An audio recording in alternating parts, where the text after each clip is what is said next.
जो लोग आपके सबसे करीब होते हैं अक्सर वही आपकी खुशियों का सबसे बड़ा सौदागर बन जाते हैं। इतिहास गवाह है कि अपनों ने दिए जख्मों से तो साक्षात भगवान की अर्धांगिनी भी नहीं बच सकी। हम सब जानते हैं कि रुक्मणी और श्री कृष्ण का विवाह हुआ था, लेकिन उस विवाह के पीछे छिपे एक भाई के खौफनाक धोखे और एक बहन की चीख को आज के इतिहास ने दबा दिया है। सोचिए उस राजकुमारी का दर्द, जिसके सगे भाई ने अपनी राजनीतिक ताकत और घमंड के लिए उसे एक ऐसे क्रूर राजा के साथ मंडप में बैठने पर मजबूर कर दिया जिसे वो नफरत करती थी। जब चारों तरफ शहनाइयां बज रही थी, तब महल के एक अंधेरे कमरे में बैठी रुक्मणी अपने आंसुओं से एक ऐसा गुप्त पत्र लिख रही थी जिसने द्वारकाधीश श्री कृष्ण को आधी रात को अपना सुदर्शन चक्र उठाने पर मजबूर कर दिया। आज कहानी का नजरिया में हम महलों के पीछे छिपे उस सबसे बड़े पारिवारिक ड्रामे और उस सच्चे प्यार की कहानी को देखेंगे, जहाँ दुनिया की कोई भी ताकत एक सच्चे भक्त को उसके भगवान से अलग नहीं कर सकी।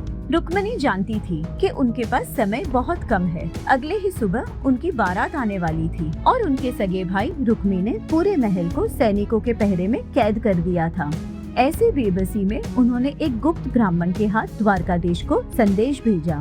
उस पत्र की एक एक लाइन में कोई शाही घमंड नहीं, बल्कि एक तड़पती हुई आत्मा की पुकार थी। उन्होंने लिखा था, मेरे कान्हा, आपके गुणों को सुनकर मेरा मन आपके चरणों में समर्पित हो चुका है। कल सुबह मुझे उस मंडप में धकेला जाएगा जहां मेरे भाई ने मेरी खुशियों का सौदा शिशुपाल से कर दिया है। अगर आप मुझे अपनाने नहीं आए तो शिशुपाल मेरा शरीर तो ले जा सकता है, लेकिन मेरी आत्मा नहीं, क्योंकि आपकी रुक्मणी आपके आने का इंतजार करेगी। और अगर आप नहीं आए तो मैं अपने प्राण त्याग दूंगी। ये सिर्फ एक प्रेम पत्र नहीं था, ये एक भक्त का अपने भगवान को दिया गया आखिरी अल्टीमेटम था। हजारों मील दूर द्वारका में बैठे कृष्ण ने जब इस पत्र को पढ़ा तो उनकी आंखें क्रोध से लाल हो गयी। बिना एक पल गवाए उन्होंने अपने रथ के घोड़ों को हवा की रफ्तार से विदर्भ देश की ओर दौड़ा दिया। शादी का दिन आ चुका था।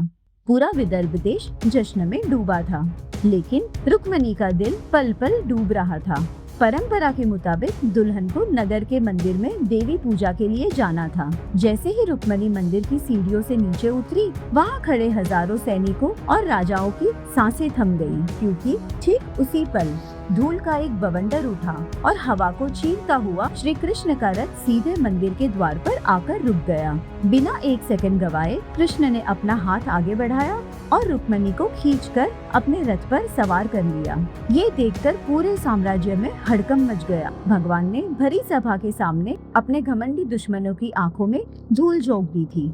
लेकिन दोस्तों, कहानी का सबसे बड़ा और खौफनाक मोड़ आना अभी बाकी था। रुक्मणी का सगा भाई रुक्मी अपनी विशाल सेना लेकर पागल हाथी की तरह कृष्ण का वध करने के लिए पीछे भागा।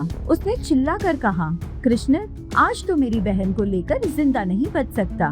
दोनों के बीच युद्ध छिड़ गया, लेकिन श्री कृष्ण के सामने उस घमंडी भाई की औकात ही क्या थी। पलक झपकते ही कृष्ण ने रुक्मी के सारे तीर काट दिए और उसे रथ के नीचे गिरा दिया। क्रोध में आकर जैसे ही कृष्ण ने अपना चक्र उठाया, रुक्मी की मौत तय थी। उसका घमंड हमेशा के लिए दफन होने वाला था। लेकिन तभी रथ पर बैठी रुक्मणी चीख उठी। सोचिए उस बहन की मनोदशा, जिस भाई ने कुछ घंटे पहले उसकी जिंदगी बर्बाद करने की कोई कसर नहीं छोड़ी थी, आज उसी भाई की जान बचाने के लिए वो अपनी लाज और मर्यादा भूलकर कृष्ण के पैरों में गिर पड़ी। उन्होंने रोते हुए कहा, मेरे नाथ, ये जैसा भी है मेरा सगा भाई है। मुझे अपनी सुहाग की वेदी पर अपने ही भाई के खून का कलंक मत दीजिए। ये रुक्मणी का सबसे बड़ा इम्तिहान था। एक तरफ वो परिवार था जिसने उन्हें सिर्फ दर्द दिया, और दूसरी तरफ वो न्याय था जो कृष्ण करने जा रहे थे। अपनी नई नवेली दुल्हन के आंसुओं को देखकर उस ब्रह्मांड के मालिक का दिल पिघल गया। कृष्ण ने रुक्मी की जान तो बख्श दी, लेकिन उसके घमंड को हमेशा के लिए कुचल दिया। उन्होंने तलवार से उसके सिर के बाल मुंड दिए। अपमान का ये बोझ लेकर रुक्मी कभी वापस अपने राज्य नहीं लौट सका, और इस तरह हर सांसारिक दबाव और पारिवारिक साजिश को चीरकर रुक्मणी हमेशा के लिए अपने कान्हा की अर्धांगिनी बन गई। ये कहानी हमें सिखाती है कि जब पूरा संसार, यहाँ तक कि आपका अपना परिवार भी आपके खिलाफ खड़ा हो जाए, तब भी अगर आपका विश्वास सच्चा है तो खुद भगवान को आपके आंसू पोंछने के लिए दौड़कर आना ही पड़ता है।